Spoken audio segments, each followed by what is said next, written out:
चुनाव जो बदलते हैं देश की तस्वीर, लेकिन इन्हीं चुनाव के साथ जुड़ी होती है हमारी भी तकदीर। सरकार का विजन ये तय करता है कि भविष्य कितना सुनहरा होगा, लेकिन आपके और मेरे शहर के छोटे बड़े मुद्दे तय करते हैं चुनाव की रूपरेखा। और इसीलिए अब लोकसभा 2024 के चुनावी नतीजों तक मैं आपको राजनीति की एक बहुत दिलचस्प यात्रा पर लेकर चल रही हूँ। और हाँ, इस यात्रा के लिए आपको कोई बस, ट्रेन और फ्लाइट की जरूरत नहीं होगी। आपको सिर्फ करना क्या है, आपको न्यूज़ 18 इंडिया पर मेरे साथ देखना है बात चुनाव की। ये इंडिया का मैप इस वक्त मैं आपको दिखा रही हूँ। ये मैप आप देखिए। अब ये अलग अलग राज्य जो आपको दिख रहे हैं ना, इन्हीं की 543 सीटें तय करने वाली हैं कि कौन होगा भारत का प्रधानमंत्री।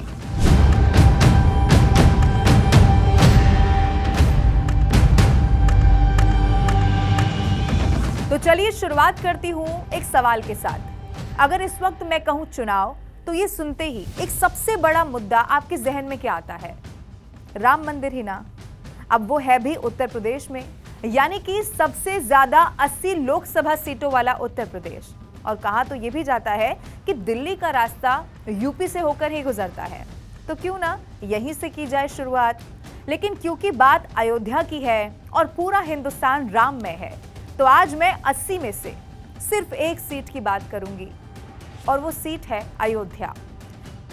अब चूंकि समय चुनाव में बहुत कम भी रह गया है और सारे राज्यों जो इस वक्त मैंने आपको दिखाए ना, उसका चुनावी फैक्टर मुझे आपको बताना है, तो मेरी कोशिश ये होगी कि एक साथ कई सारी सीटों को आपके लिए मैं कवर करूं। लेकिन आज ये पहला एपिसोड अयोध्या, प्रभु श्री राम की जन्मभूमि को मैं समर्पित करती हूं।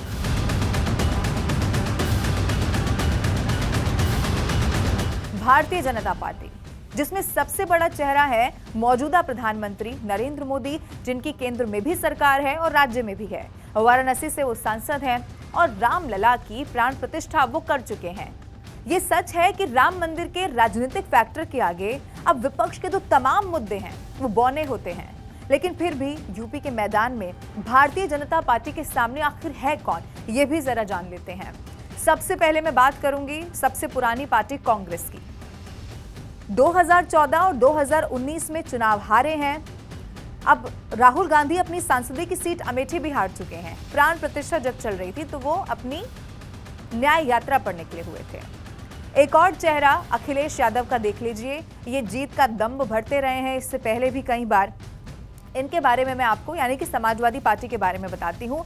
MY समीकरण पर चुनाव हमेशा ये लड़ते रहे हैं। समाजवादी पार्टी के राष्ट्रीय अध्यक्ष हैं। 2017 भी याद करिए, जब अपनी सत्ता योगी आदित्यनाथ के हाथ से वो हार चुके हैं। निमंत्रण इनको भी मिला था प्राण प्रतिष्ठा का, लेकिन उसके बाद भी नहीं पहुंचे। कह दिया कि आऊंगा लेकिन बाद में।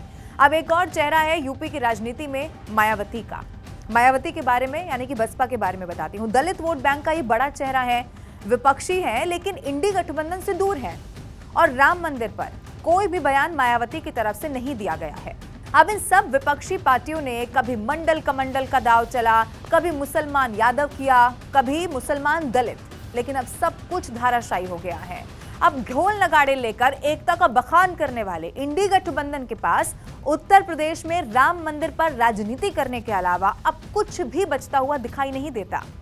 अब देखिए, वैसे तो हमने हर बार किसी न किसी चुनाव में किसी न किसी पार्टी को धर्म के इर्द गिर्द चुनाव लड़ते हुए देखा है, लेकिन अब ये भी समझ जाइए कि अगर यूपी में किसी ने भी, चाहे वो बसपा हो, सपा हो, कांग्रेस हो या कोई भी विपक्षी पार्टी, अगर धर्म की बात की तो इसका फायदा भी भाजपा को ही मिल जाएगा। अब ऐसा क्यों मैं कह रही हूँ, खास तौर पर अयोध्या के लिए, तो आपको ये भी समझाती हूँ। अयोध्या की आबादी पर जरा आप नजर डालिए। 79.73% हिंदू हैं, 19.26% मुसलमान हैं।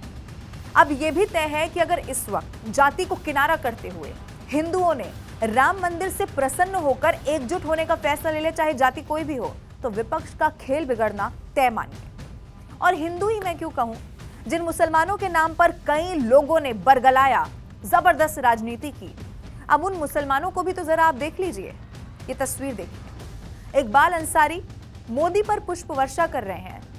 वो तो बाबरी मस्जिद के पक्षकार रहे हैं ना। ये नाम आपने इससे पहले भी कई बार सुना होगा। सिर्फ इकबाल अंसारी क्यों, ये देखिए।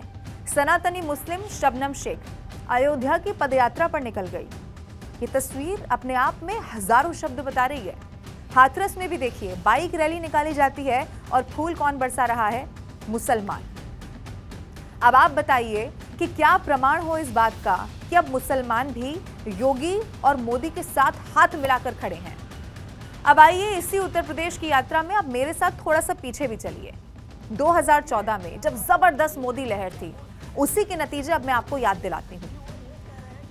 केंद्र की कांग्रेस के साथ साथ यूपी में सारी विपक्षी पार्टियों के आशियाने नरेंद्र मोदी ने उस चुनाव में जब जबरदस्त मोदी लहर थी तब धाराशायी कर दिए थे।